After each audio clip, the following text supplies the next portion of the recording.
Hey, Stegosaurus. Stags here. Warner Brothers Games announced that they're shutting down their Smash clone, Mutliversus.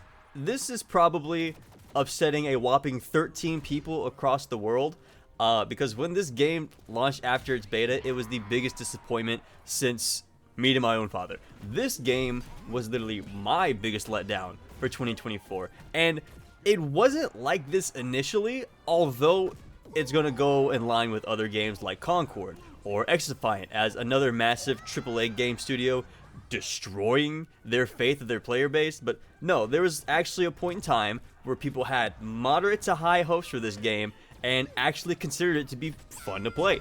But let me explain why this game went to shit. Now, this had the makings of being a really good IP. It had plenty of characters to mix together from all things Warner Brothers, like Looney Tunes, DC superheroes, and even more mature titles like Game of Thrones or Rick and Morty were showing up in the mix too. To be fair, you have to have a very high IQ to understand Rick and Morty. I'm going to kill myself.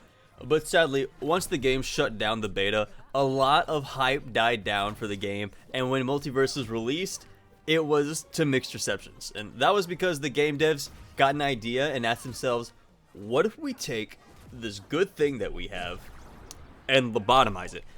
This was because the game devs were forced to completely rebuild the game from scratch on Unreal Engine 5 for little to no difference in visual performance, but in absolute hemorrhage to the speed and pacing of the game. It slowed to a screeching halt. On launch day, the combat speed was significantly slower, and characters seemed to float in general. And although this seemed like a good idea on paper to slow it down and make it more engaging for newer players, it actually separates player base by their skill gaps drastically. Newer players can easily get juggled by those well-versed in platform fighters that know how to do actual good air combos.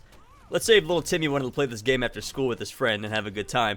Well, nuh-uh, because me and my friend got off of work and we came to kick ass and take lunch money. And my bro was a top 100 Iron Giant main, so you're getting your shit rocked, little squirt, and there's nothing you can do about it. That's not even mentioning the poor camera zooms on 1v1 matchmaking, which blocked out half the stages with how much it just kept pan zooming into the characters as they fought. I have not touched 1v1s because I'm just getting vertigo. I could not stare at the screen because of it. Lastly, the game just paywalled so much of its content because the developers got greedy. There was no telling what half the roster's abilities could even do because you didn't have the access to the characters to begin with, unless you paid out of pocket for everything, and that's not including the $20 or so for a battle pass and the overpriced cosmetics and costumes. Like, hey, you want to play this game? Good luck getting past the down payments. But wait, there's more. The game is literally on its deathbed.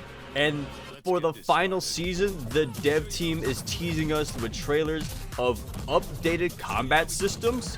What? You wait until the last minute to turn your game into Smash Melee? They're trolling.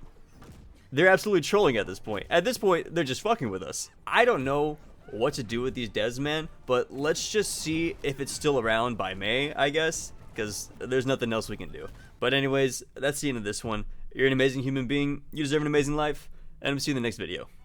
Bye, love you, bye.